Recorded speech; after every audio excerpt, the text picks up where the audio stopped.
नमस्कार, जय सीताराम। आप सबका हमारे अपने इस वीडियो में स्वागत है। जैसे कि आपने थंबनेल से पहचान लिया होगा कि कैसे कर्जे को समाप्त करें, कर्जा क्या होता है। कर्जे के विषय में आज बात करने से पहले, कर्जे के बारे में बात करने से पहले मैं आपको बताने वाला हूं एक ऐसा उपाय, एक ऐसा पावरफुल उपाय जिसको कर लेने मात्र से आप अपने जीवन में किसी भी प्रकार के कर्ज की वजह तनाव से, डिप्रेशन से गुजर रहे हैं, वो खत्म कर देगा।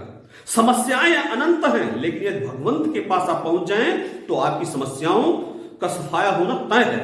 जन्म कुंडली में कर्जा कहां से देखा जाता है पहले यह बताऊंगा, उसके बाद हम वीडियो के अंत तक बताएंगे कर्जे को कैसे समाप्त किया जाए और शून्य हो जाएगा कर्जा। इन चीजों को बताने से पहले आपको सबसे पहले कर्जे के बारे में मैं इंट्रोड्यूस करूं। कर्जा होता क्या है, कर्जा क्यों आपके ऊपर चढ़ जाता है।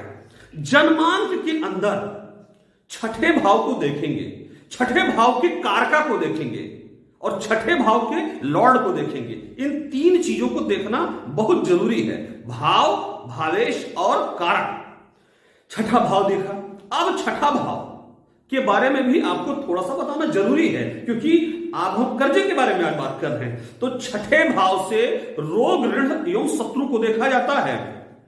प्रिय मित्रों, मैं आपको बहुत बड़ी बात बता देना चाहूंगा कि छठा भाव यदि जीवन में ना होता, मित्र शत्रु की पहचान करना बड़ा मुश्किल हो जाता। जब व्यक्ति के पास परेशानियां आती हैं तभी उसे अपनों और पराये की पहचान करने का अवसर प्राप्त होता है। तो इसी प्रकार से सिक्स्थ हाउस से आप जान पाएंगे कि हमारा मित्र कौन है, शत्रु कौन है और क्यों हमारे ऊपर कर्जा चढ़ रहा है। कर्जे के बारे में जानने के लिए और कर्जे को खत्म करने के बारे में आज ये मैं आपको ऐसा उपाय बता देने वाला हूं कि इसके बाद आपको कर्जा होगा ही नहीं, आपके ऊपर कर्ज कभी चढ़ेगा ही नहीं। बस उपाय को कर लेने की जरूरत है, श्रद्धा के साथ। श्रद्धावान लभते ज्ञानम, श्रद्धा के साथ यदि आप उपाय को करेंगे तो आपको सफलता मिलेगी, ऐसा भगवान कृष्ण ने गीता में कहा है। यह मैं कोई व्यक्तिगत नहीं कह रहा हूं।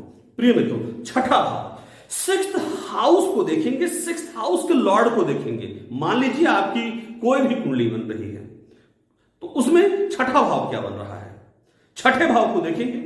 अब छठे भाव का स्वामी कौन है और उसकी प्लेसमेंट कहां पर है और उसके कारक को देखेंगे। छठे भाव का कारक प्राय शनि और मंगल को माना गया है।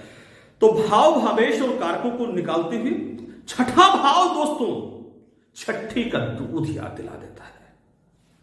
यदि आप कर्ज के में आए, कर्जे मांगने वाले आपको परेशान कर देंगे, आपको रात की नींद आपकी गायब हो जाएगी। तो कहने का तात्पर्य यह है कि ऋण व्यक्ति के ऊपर कब कब चढ़ सकता है और क्यों चढ़ सकता है और ना चढ़े, इसकी फुल फ्लैश स्ट्रेटजी आज हम आप सबके सामने बात करने वाले हैं। तो प्रिय मित्रों, अब ध्यान पूर्वक सुनना आप शुरू करिएगा। छठे भाव और भाव के कारकों के बारे में हमने बात कर लिया है।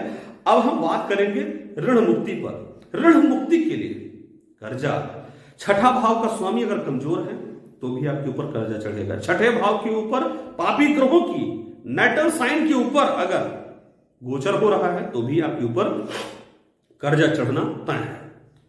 कर्जे से बचने के लिए, कर्जा अगर आपके ऊपर बहुत सारा है, मैं सिर्फ आर्थिक कर्जे की बात करूंगा इस पूरे वीडियो में दोस्तों, फाइनेंस वाले कर्जे की, क्योंकि कर्जा भी कई प्रकार का होता है।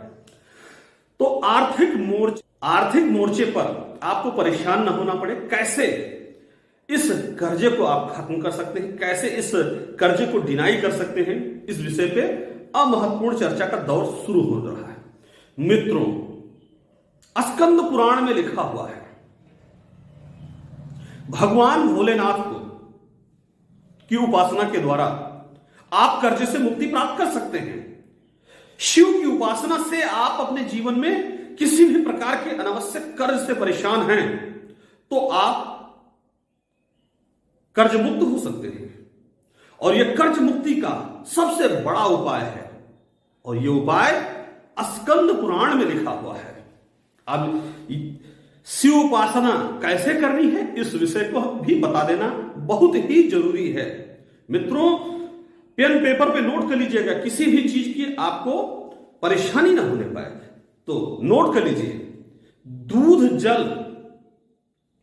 जल और मसूर की दाल चांदी के लोटे में या स्टील के पात्र में रख लें, थोड़ा सा तीनों चीजों को, दूध, जल और लाल रंग की मसूर की दाल। ध्यान रहे, मसूर की दाल साबुत होनी चाहिए। इन तीनों चीजों का मिक्सचर कर लें। भगवान भोलेनाथ के मंदिर में सत्वगुणी होकर के जाएं और प्रार्थना करें, और प्रार्थना करते हुए शिवलिंग पर इस तीनों चीजों को एक साथ चढ़ा दें, दूध, जल और मसूर की दाल।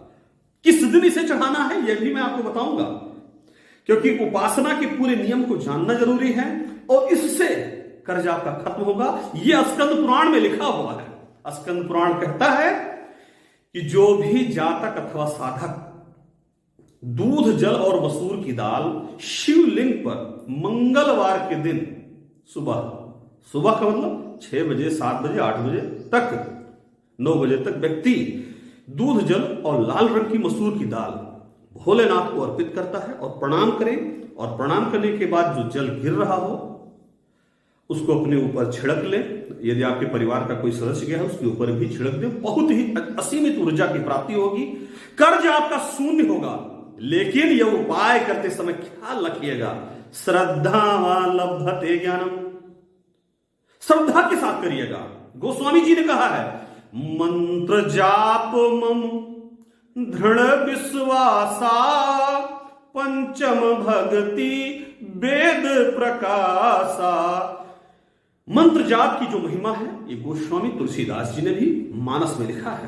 तो प्रिय मित्रों, उपाय को करते समय, इस उपाय को करते समय आपको श्रद्धा, भक्ति और विनय पूर्वक, श्रद्धा भी हो, भक्ति भी हो और विनय पूर्वक भगवान भोलेनाथ की समक्ष ये करें। ये उपाय, इस उपाय के माध्यम से कर्ज मर्ज का फर्ज से आप बाहर निकल जाओगे और आपको परेशानियों के दिन आपके दूर हो जाएंगे।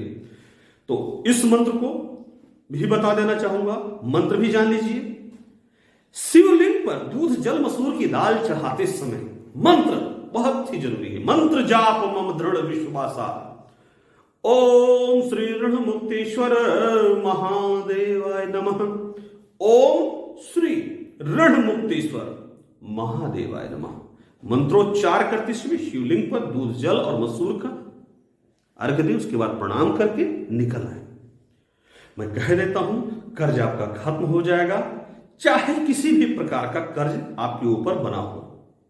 प्रिय मित्रों, अभी तक अगर आपने हमारे चैनल को लाइक नहीं किया है, इस वीडियो को सब्सक्राइब नहीं किया है, तो आप बेल आइकन की घंटी बजा दीजिए ताकि हमारी आगे आने वाली वीडियोस की नोटिफिकेशन आप तक पहुंचती रहे। दोस्तों, यदि वीडियो ये आपको अच्छा लगा हो तो अपने दोस्तों तक, अपने भाई, अपने परिवार के साथ इस वीडियो को शेयर करना ना भूलें, ताकि यदि कोई भी परिवार का सदस्य हो या कोई मित्र कर्जे से परेशान चल रहा हो तो उसको निजात मिल जाए। अपनी वीडियो को हम यही समाप्त करते हैं। हर हर महादेव।